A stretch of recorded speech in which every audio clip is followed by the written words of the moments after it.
Salut à tous et bienvenue dans ce nouvel épisode de débat entre motards. J'ai encore une fois le plaisir d'accueillir Pascal Fournier de la chaîne YouTube du même nom, l'un des seuls motovlogueurs québécois, ça se respecte, ainsi que Marco Tarmo, donc lui aussi motovlogueur bien entendu, et Despy999, lui aussi motovlogueur. Bien entendu, leurs 3 chaînes sont dans la description, donc je vous invite bien entendu à aller sur leur chaîne et à mettre des pouces rouges de partout. Alors, donc aujourd'hui on va parler d'un sujet particulièrement polémique, comme vous avez pu le voir, putaclic même j'ai envie de dire, la police. Alors, je vais poser une question à Despy. Toi Despy qui sort de prison, nique la police ou pas? Ah putain, n'importe quoi. Fuck the police, mec.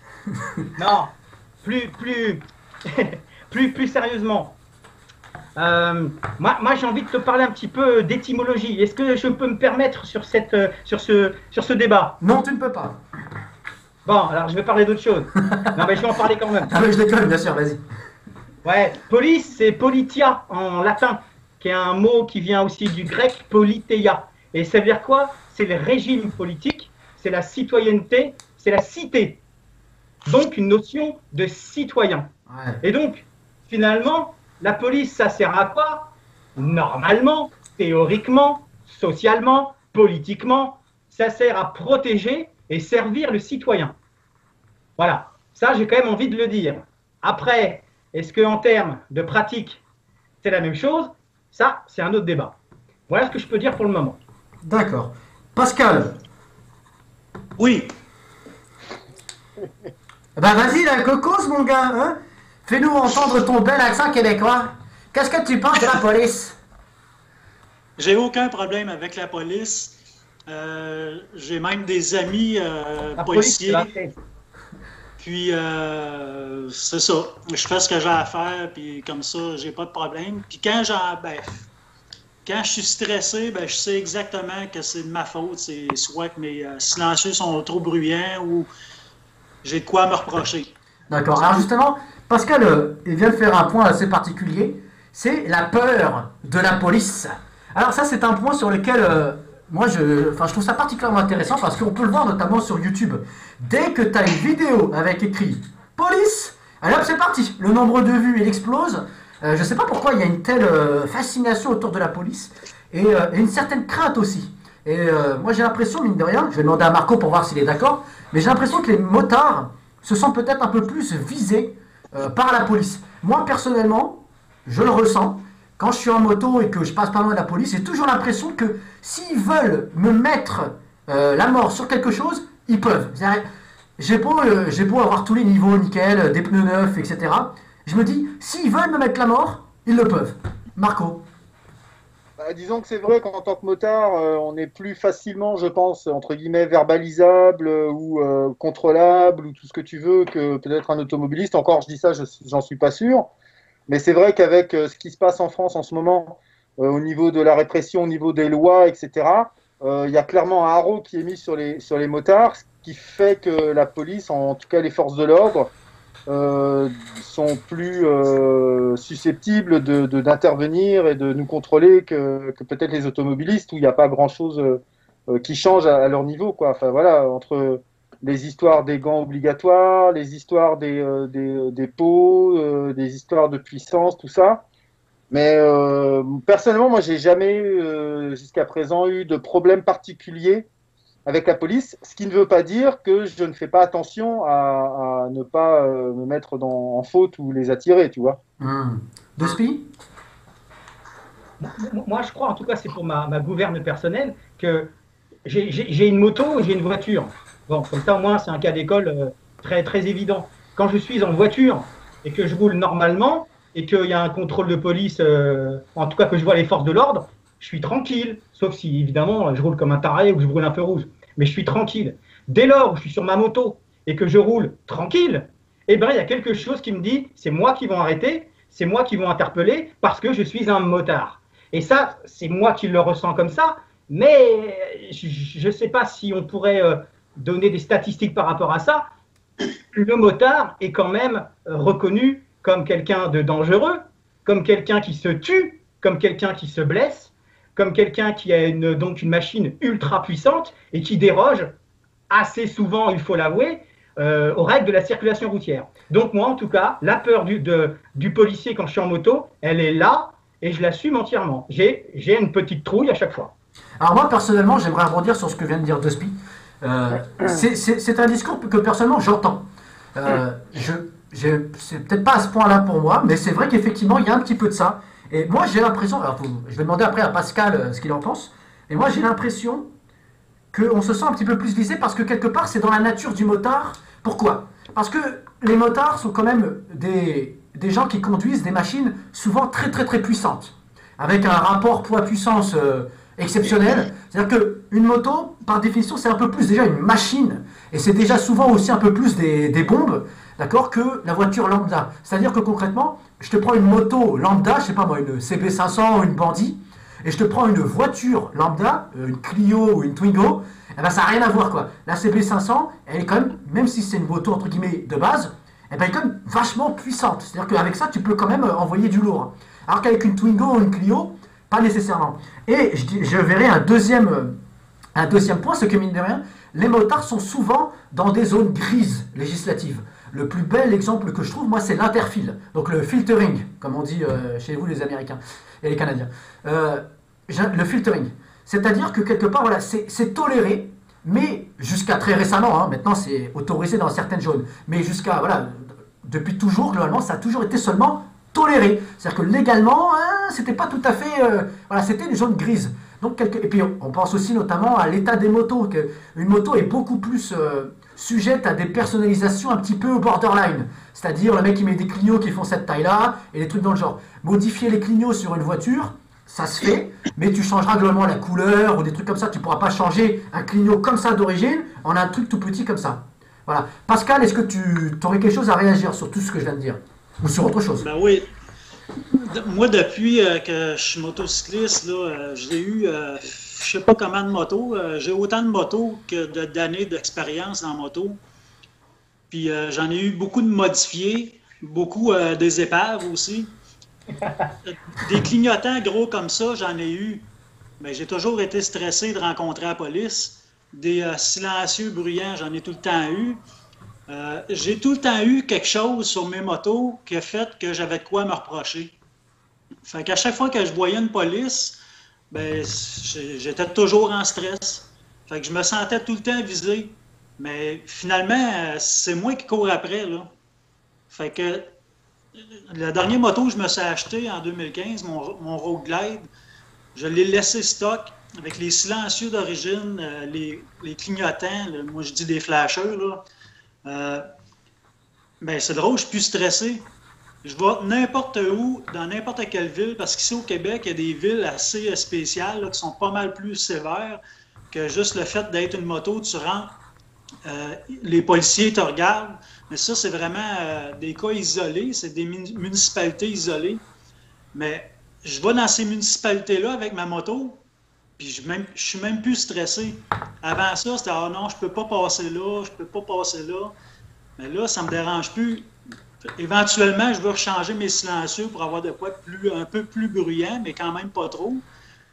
Mais là, je sais que je suis conscient là, que je vais recommencer à être stressé, mais c'est uniquement de ma faute. D'accord, donc toi aussi tu ressens un petit peu cette pression, entre guillemets, du contrôle. Duspi, je voyais que tu voulais intervenir tout à l'heure.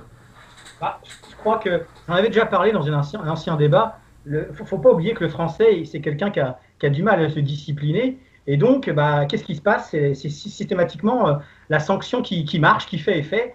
Et la personne qui va appliquer donc, les lois, qu'elles soient bonnes ou pas, on pourrait même parler de principe de désobéissance civile, ça c'est encore autre chose. Enfin, en tout cas, qu'on considère qu'elle soit bonne ou pas, c'est bien le policier qui va appliquer les lois. Et du coup, bah, comme on sait très bien que ça fait mal au porte-monnaie, ça fait mal au poing, on n'a pas peur du flic parce qu'on a peur du flic. On a peur du flic parce qu'on a peur de la sanction.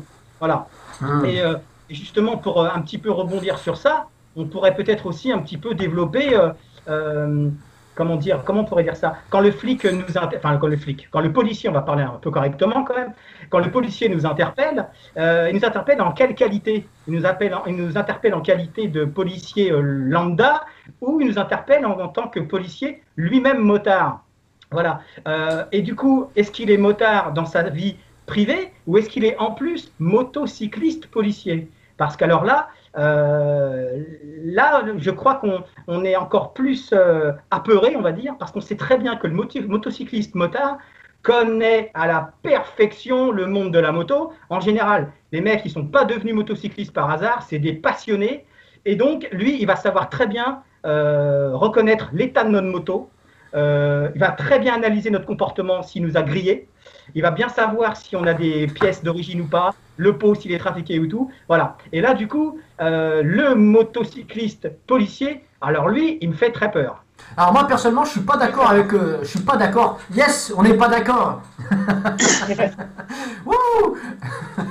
Non, personnellement, je suis pas tout à fait d'accord avec Despy, dans la mesure où effectivement, il y a une vraie différence entre un policier entre guillemets totalement novice dans le monde de la moto, c'est-à-dire qu'il ne connaît pas le monde de la moto, et quelqu'un qui est en fait dans sa vie privée motard. Et c'est vrai qu'effectivement, par contre, souvent, je pense que les policiers qui sont motocyclistes sont avant tout des gens passionnés de moto. Ça, dans ma petite échelle, j'ai pu le constater. Ils sont vraiment, vraiment passionnés moto, quoi.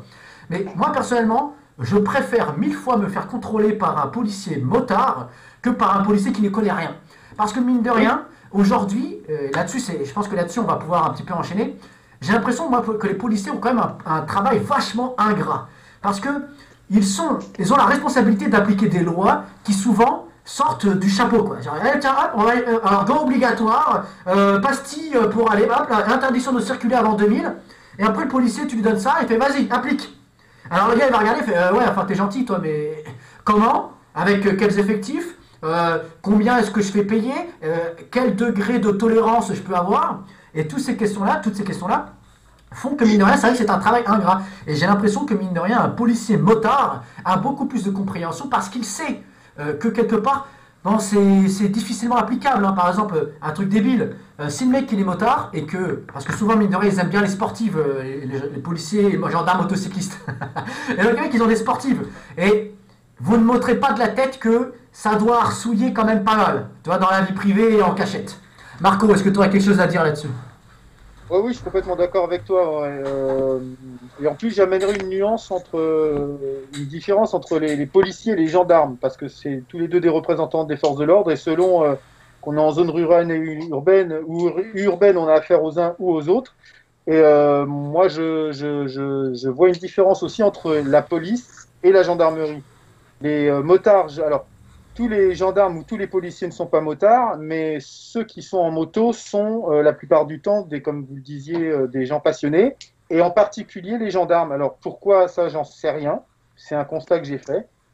Et, mais effectivement, quitte à se faire contrôler par un représentant des forces de l'ordre, je préfère me faire contrôler par un motard dans la mesure où, hormis tous les textes de loi, toutes les contraintes qu'il a à nous faire appliquer, il y a aussi le motard dans l'âme qu'il est, qui parfois peut comprendre que toutes les lois ne sont pas forcément facilement applicables ou peuvent parfois être un petit peu, non pas détournées, mais voilà.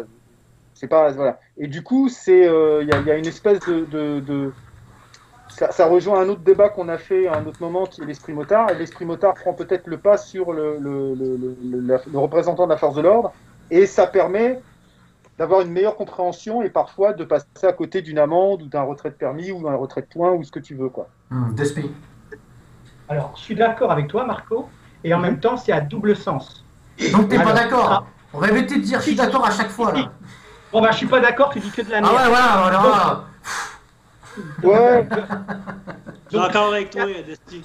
C'est à double sens pourquoi? C'est à double sens pourquoi? Parce que effectivement, s'il est motard, il est de la communauté motarde, il aura de la compréhension, il aura de la compassion, il aura de l'empathie sur le fait que des fois, sur la moto, on peut faire un peu n'importe quoi. Par contre, s'il estime que tu as vraiment fait de la merde et que tu n'es qu'un sale con et que tu as un très mauvais comportement, là, il va t'allumer, mais grave de chez grave. Ah mais oui, mais j'ai pas dit le contraire. Voilà. Non, mais tu vois ce que je veux dire.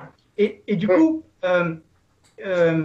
c'est à la fois bien, mais le mec, si tu as fait une connerie et que moi, en général, j'essaye de me remettre en question et d'adoucir un peu le truc en disant oui, oui, j'ai fait une connerie. Mais si le mec qui est contrôlé ne l'avoue pas et il veut faire le bonhomme, le flic, il va lui chercher la merde à un point parce qu'il va savoir exactement tout ce qui déconne sur sa moto et là, il va le faire payer très, très, très cher. Et quelque part, il a raison.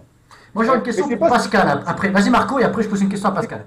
C'est juste que c'est pas. Enfin, je disais pas le contraire. Hein, je disais simplement que quelqu'un qui va t'arrêter, qui n'est pas motard, va appliquer bêtement la loi la plupart du temps sans chercher à comprendre les tenants, les aboutissants, alors qu'un motard, la plupart du temps, enfin un représentant des forces de l'ordre qui est motard, la plupart du temps est un passionné à 99% du temps.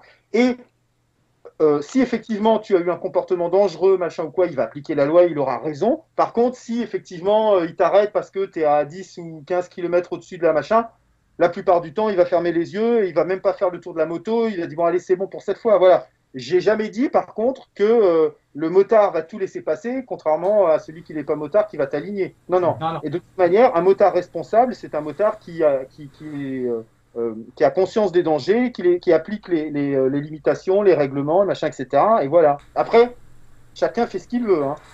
Pascal, tu voulais intervenir? Je vais prendre un très, très grand risque. Là. Je suis en désaccord avec MVF. Avec moi? Oui.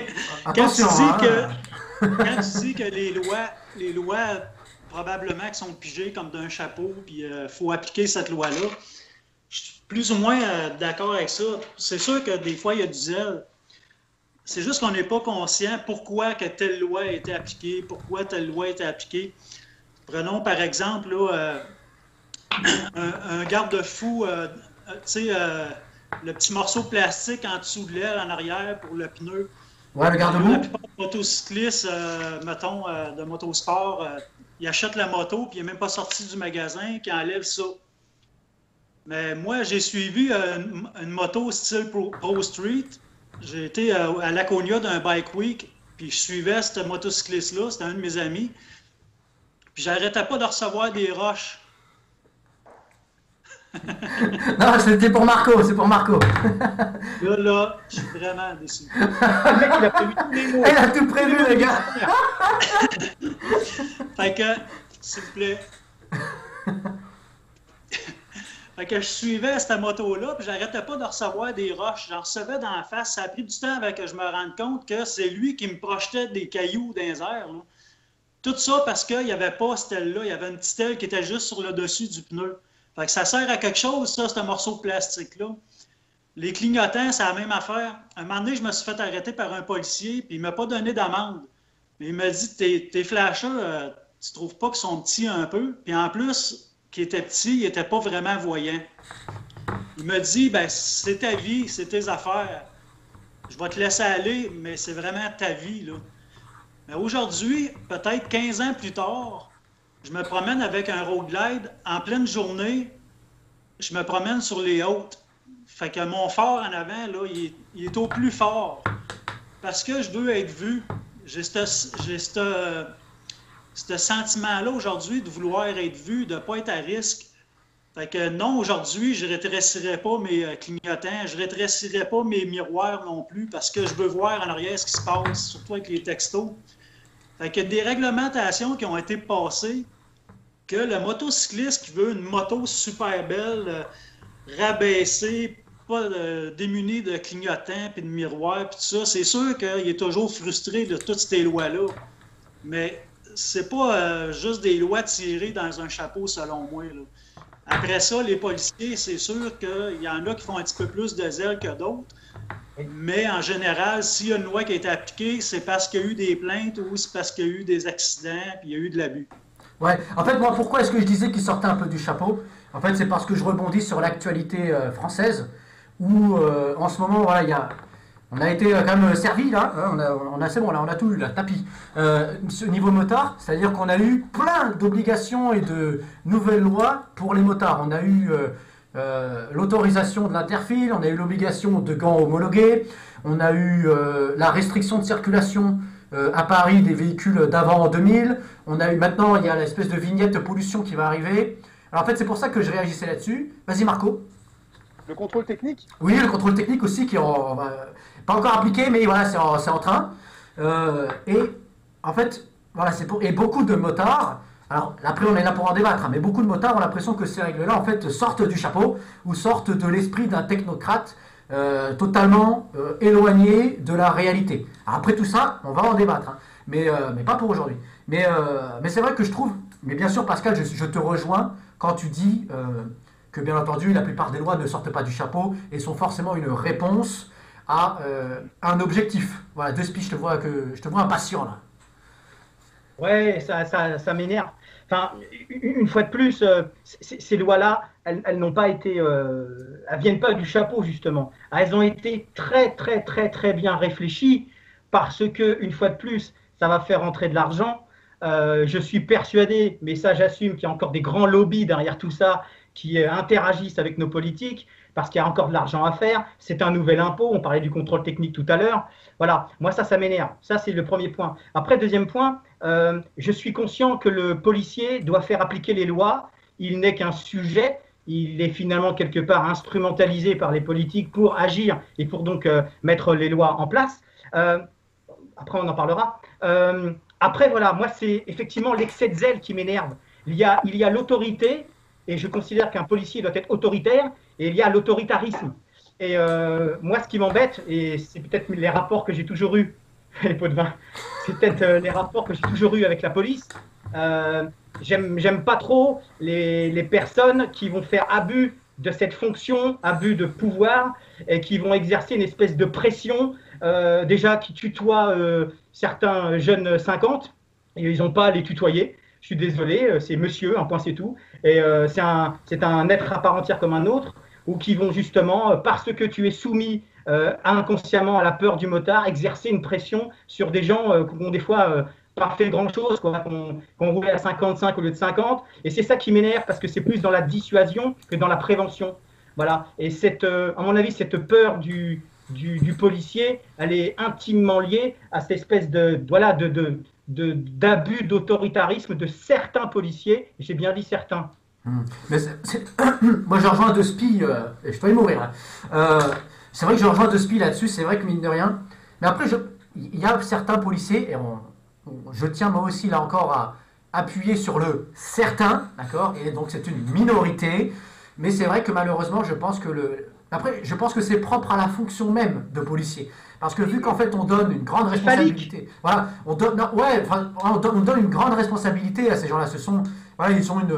On leur offre entre guillemets une réelle, comment on dit ça, voilà, une entité juridique. C'est-à-dire ils sont considérés comme étant des personnes morales. Si vous voyez un petit peu ce que je veux dire, c'est-à-dire que ce que dit un policier fait foi au niveau de la loi. C'est-à-dire on lui offre une réelle porte ouverte. Voilà, si tu déclares que là, bien sûr il y a des limites à ça. Je vois Marco, mais il a raison. Mais globalement, il y a de ça quand même. On lui donne une autorité. Voilà, c'est ça le mot que je cherchais depuis tout à l'heure. Il a une autorité. Et l'autorité implique forcément, comme effet secondaire, un abus d'autorité de la part de certaines personnes qui sont un petit peu mal dans leur vie, hein, ou qui sont un petit peu tout frustrés comme ça, pas contents tout bougon, et qui donc dès qu'ils sont dehors, je suis policier, moi, dis donc là, jeune homme, badge ou pas badge. Donc voilà, mais quelque part, avec la boisson. Non mais c'est vrai que malheureusement, le métier veut ça. Marco, je te voyais tout à l'heure vouloir peut-être intervenir. Oui, disons que je suis globalement d'accord avec tout ce qui a été dit jusqu'à présent, avec quand même des nuances. C'est-à-dire que, certes, il y a des policiers ou des gendarmes qui sont des cow-boys, puis qui s'amusent dont c'est le trip, ça les fait sûrement bander de jouer les justiciers, d'aligner, de machin, etc. Bon, maintenant, il ne faut pas non plus faire des généralités. Et puis aussi sur le fait, tout à l'heure, quand tu disais que le policier... ouais, j'ai lu ce que tu viens de marquer. Le policier. Le policier. Attendez là, Tu es sorti tes papiers, Pascal. Là, le policier, oui, en fait, un petit peu le représentant absolu, machin, etc. Si c'était le cas, il n'y aurait pas tous ces problèmes avec la police, justement, qui cherche à se faire entendre sur justement ce qu'elle doit représenter ou pas. Maintenant, je pense que la majorité, heureusement, des forces de l'ordre sont quand même des gens qui sont responsables, qui sont censés, avec un minimum de jugeote, qui sont intelligents et qui sont capables de faire la différence entre une personne qui va être arrêtée, qui a vraiment commis une erreur, une faute, ou qui a joué simplement de son inconscience, ou qui l'a fait volontairement ou involontairement. Voilà.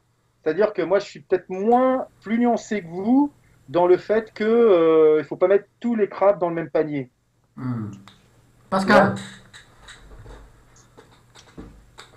il a rien à On se dire. T'as rien à dire? Ah, moi j'avais une question pour toi, Pascal. Tout à l'heure, on avait moi, évoqué... je demanderais à Marco si c'est une teinture, ses cheveux. Non, c'est à cause du débat du premier débat qu'on a fait tous ensemble, ça l'a... Laisse tomber, quoi. Ça l'a déteint, le pauvre. Je fais des cheveux blancs. Pascal, est-ce qu'il y a cette différence entre la police et la la police et la gendarmerie au Québec? Oui, ben c'est pas la gendarmerie, nous autres, c'est la SQ puis la police de la ville.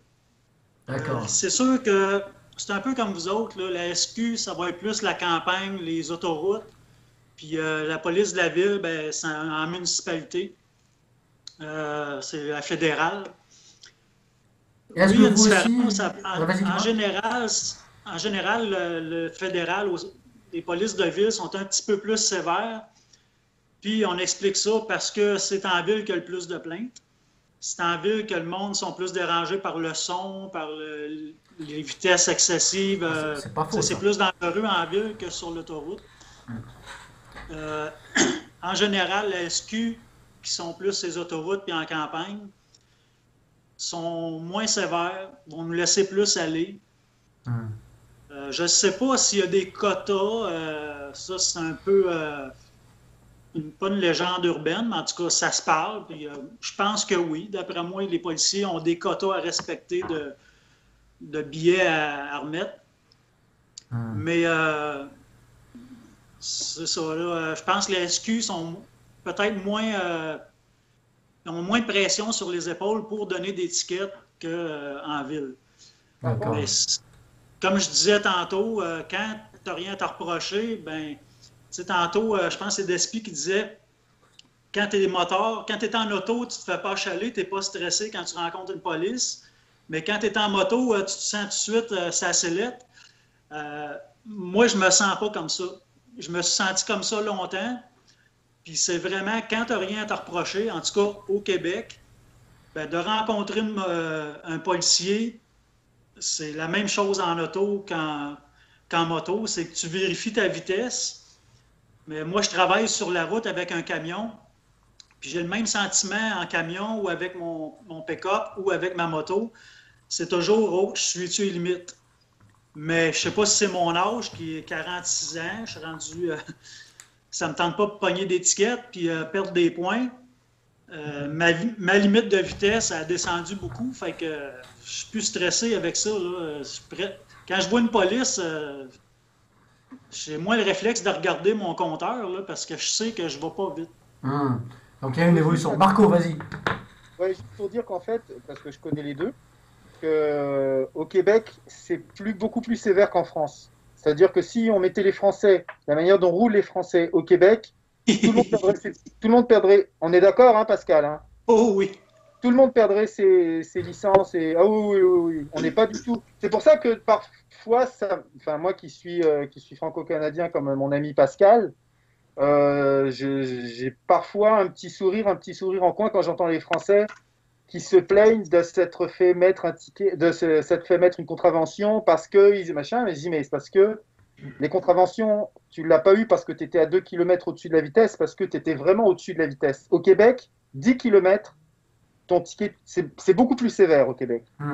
Ça me fait penser à un spectateur qui avait mis dans une de nos vidéos sur le contrôle technique, qui avait parlé de la Suisse. Et apparemment en Suisse, ils ont déjà un contrôle technique moto. Voilà. C'est vrai que c'est particulier, mais justement peut-être aussi que la France n'est pas tout à fait comme le Québec parce que, alors après ça je vais poser la question donc à Marco et à Pascal, ils connaissent mieux la situation que moi au Canada, mais peut-être aussi c'est parce qu'il y a plus de motards en France et qu'elles se sont davantage regroupées. Par exemple la FFMC, c'est une institution voilà, énorme en France quand même, on peut le dire, et qui a été créé, ou du moins qui a pris son essor, suite à la première tentative d'instaurer des vignettes pollution, pareil, là, c'était, je sais plus, je crois que c'était dans les années 80, et justement, peut-être que la situation est différente, entre guillemets, grâce à la FFMC. Je vais poser la question à Marco, parce que tu connais bien la situation en France et au Canada. Ouais, je pense que c'est intéressant que ce soit Pascal qui réponde à ça.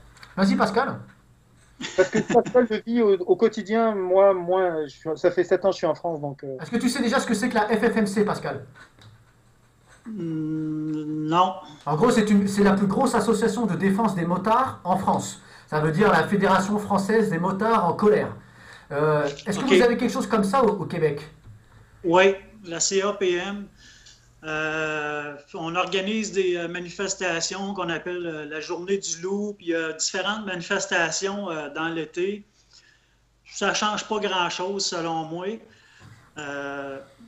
Mais oui, comme disait Marco tantôt, ça serait impensable de rouler comme vous roulez, vous autres, là, de rouler de même au Québec. De l'interligne, premièrement, vous autres, c'est toléré, puis même il y a des pays que c'est réglementé, c'est accepté, mais ici au Québec, là, oublie ça, l'interligne, c'est même pas pensable. Puis nous autres, même entre motards, on ne tolérerait pas.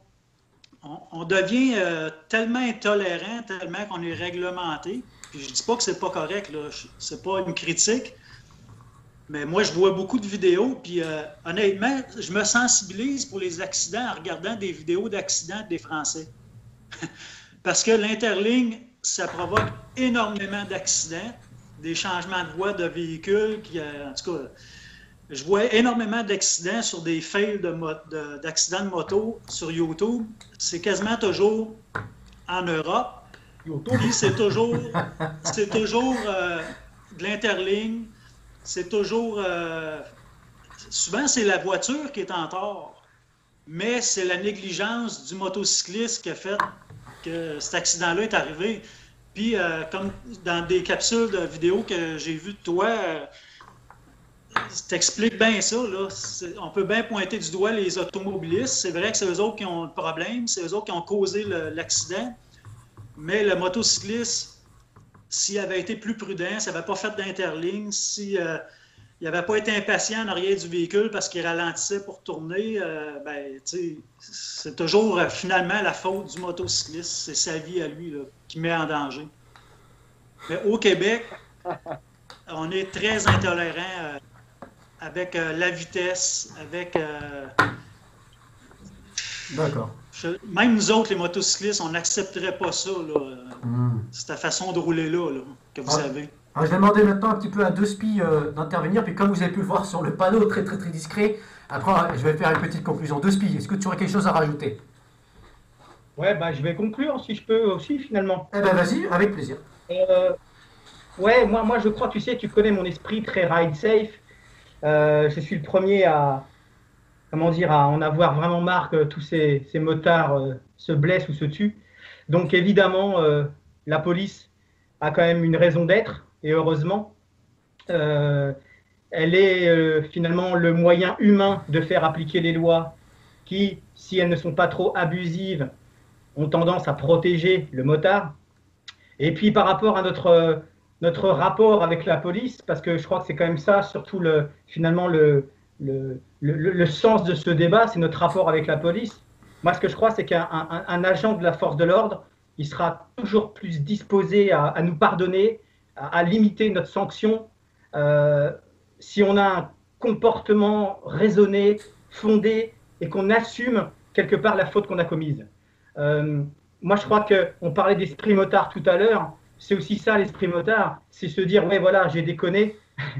J'ai déconné et voilà, il faut que j'assume un minimum. Soyons dans une relation de courtoisie. Après, je le disais tout à l'heure, malheureusement, il y aura toujours quelques-uns qui feront les cow-boys, comme disait Marco. Et ben ça, bon, on met de côté. Heureusement qu'il y a une police en France. Heureusement qu'il y a une police pour les motards et contre les mauvais motards. J'ai fait exprès d'utiliser ce terme-là parce que moi, j'en ai marre de voir plus de 700 motards qui partent tous les ans. s'il faut à un moment donné sanctionner, s'il faut à un moment donné faire appliquer des lois pécuniaires, voire judiciaires, et ben à un moment donné, il faut le faire, quoi, parce que malheureusement, tout le monde n'est pas suffisamment responsable pour sa personne et pour les autres. Ça marche. Bah, franchement, j'aurais pas mieux conclu. Est-ce Et que. oui. Dis-moi, Marco. Juste un petit truc, c'est qu'il faut que les motards aussi arrêtent de tout le temps penser que c'est toujours la faute des autres. Les motards oui. aussi, un bon motard, c'est un motard responsable à tous les niveaux et aussi dans le respect des lois et des règlements. Bah, ça, c'est une de mes priorités dans mes analyses d'accidents. Hein, hashtag autopromo. Voilà. Mais en plus, je dis ça, mais je pense que c'est l'apanage d'un petit peu tous ceux qui sont autour de cette table virtuelle. Voilà, que de mettre les choses en perspective et d'inviter surtout les gens à être responsables. Écoutez, moi j'aurais pas mieux conclu de speech, je vais pas me permettre de faire une conclusion supplémentaire, ce serait redondant. Alors, je vais me permettre donc de vous inviter à tous à faire un grand V aux téléspectateurs, et puis à bientôt pour un prochain débat. Allez, ciao tout le monde. Ok, c'est parti. Donc la police. C'est